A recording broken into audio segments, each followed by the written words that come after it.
દાદા જય કોળી સમાજ.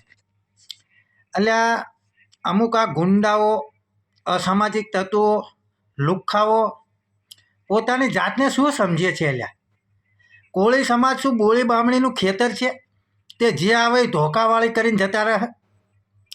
વાત છે સુરતની, જ્યાં કાનાભાઈ નામનો છોકરો છે, માત્ર 28 થી 30 વર્ષનો, જ્યાં અસામાજિક તત્વ એટલે કે અલ્પેશ કથરિયા એને જાહેરની અંદર સુરતમાં આ કાનાભાઈને ઢોર માર્યો. અને એવું કહેવામાં આવ્યું કે કાનો રહ્યો એ પહેલાં હે ગુંડો હન, લુક્કો હન, આવા કાનામાં એની પર આટલા એફઆઈઆર હન.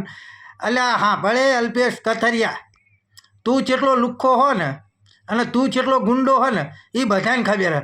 અને ખાસ કરી પોલીસ, સુરત શહેરની પોલીસ તંત્રને હું કહેવા માગીશ કે જ્યારે કાનાને મારવામાં આવ્યો ને ત્યારે પોલીસની CPR ત્યાં 4 ગાડીઓ ઊભી હતી, એમ છતાં એક પણ શબ્દ આ પોલીસ અલ્પેશ કથરિયાને નથી બોલી.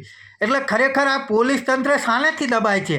અને પાછો ઓલો કાનો એમ કહે છે કે મારો ભાઈ વકીલ છે, તો આ અલ્પેશ કથરિયા એવું કહે છે કે તારો ભાઈ જજ હોય તો મારે શું?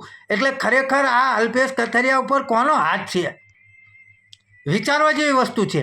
જો જજને એ લલકારતા હોય તો પછી આ કેટલી હદ સુધી નીચતા ગણાય? તમે વિચાર કરો.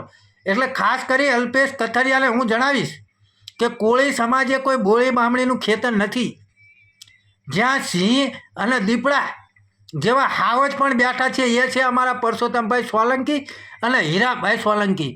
અને સુરત પોલીસને હું ટૂંકમાં જ એટલું કહીશ કે જો કાયદેસરની કાર્યવાહી આ અલ્પેશ કથરિયા ઉપર કરવામાં નહીં આવે ને તો પછી એનો અંજામ તમે પોતે જ ભોગવજો.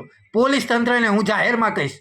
અને ખાસ કરી હર્ષ સંઘવી, તને તો હું એટલું જ કહીશ કે કોઈ પણ ચમરબંધીને છોડવામાં નહીં આવે. એવા તું ફાંકા મોટા મોટા મારતો હોવો છો, પણ ખરેખર સુરત સિટી એ તારો વિસ્તાર છે અને તું એનો ગૃહમંત્રી છો, પણ ખરેખર તારા વિસ્તારની અંદર જ કેવી હાલત છે તું જોઈ શકો છો.